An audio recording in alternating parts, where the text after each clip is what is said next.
5 seconds. A very eventful year has just passed. The common man has reaffirmed his belief in democratic values and restored our distinction as the largest living democracy in the world. On this occasion, each one of us has to ask ourselves in all humility whether we have followed the inspiring example set by the leaders of this ancient land. Have we comprehend the new national ethos and adequately responded to it?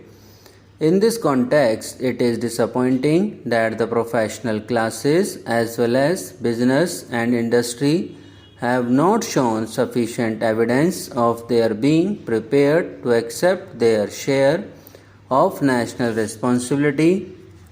The future is unfolding itself. What are our immediate preoccupations and aspirations for the future?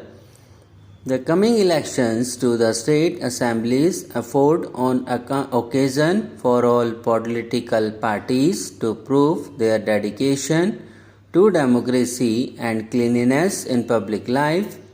What is important is not the result but how it is achieved. The campaign must be conducted with dignity only on the basis of clear-cut programs and policies. Once again, our voters will have the option of choosing not their masters but their servants. We must, in the past, prove ourselves a mature people pledged to the processes of democracy and the democratic way of life. Our people should be enabled to exercise their franchise without fear or hindrance. My government will guarantee this, the basic birthright of every eligible voter. Let the free will of the people prevail and all will be well, whatever the result. This is my firm belief. Many problems loom large on the horizon. We must face them with courage and self-confidence. Some frustrated and desperate elements in our society today are determined to scuttle the principles of our democratic way of life and destroy the very fabric of our secular society. While every one of us is entitled to freedom of expression in appropriate forums, no one should be permitted to drag each and every issue to the streets, excite dormant passions, advocate disrespect for law and order, and incite violence.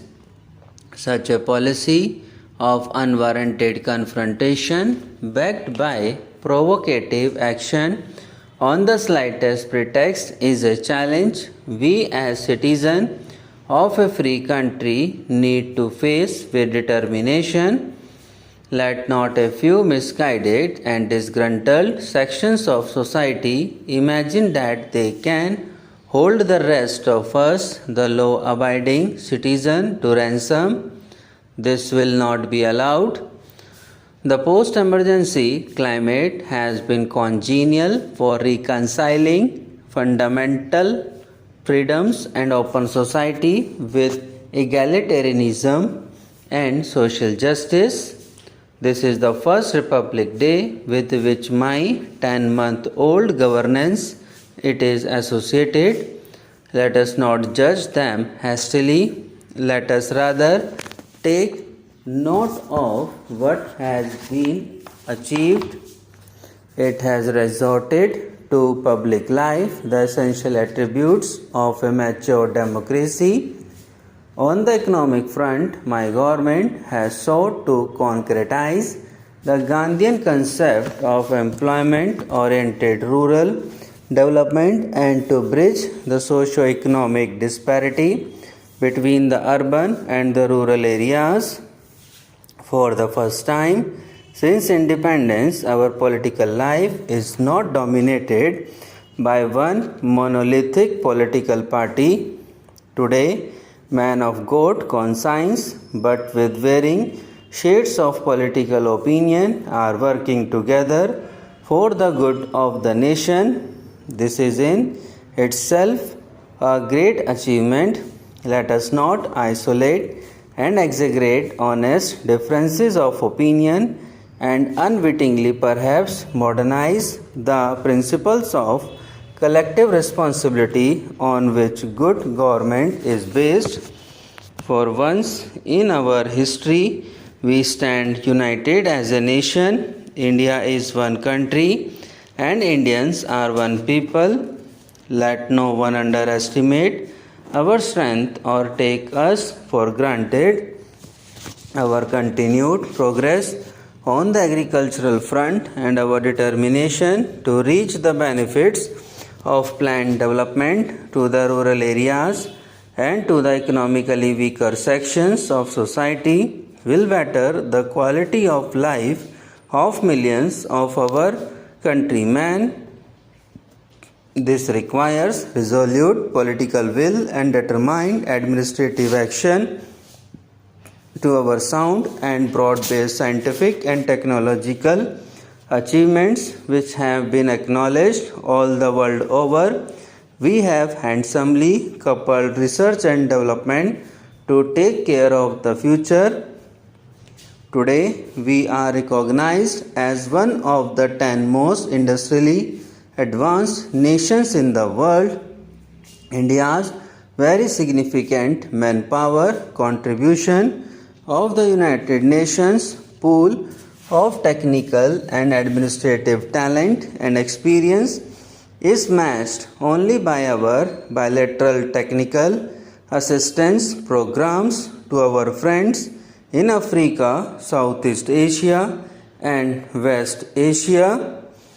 While we may take justifiable pride in these achievements, we must guard against complacency in thought and action.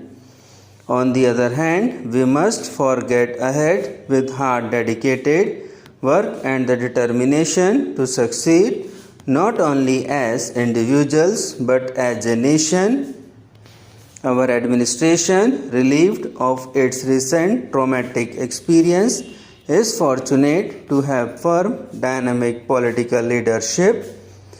The younger generation who join the various services which compose the broad spectrum of the administration are idealistic, motivated, and have the capacity for hard work. Let us forge out of these qualities a result-oriented instrument to implement our plans for the future and to build the India of our dreams now onwards. Subscribe now and press the bell icon. Never miss an update.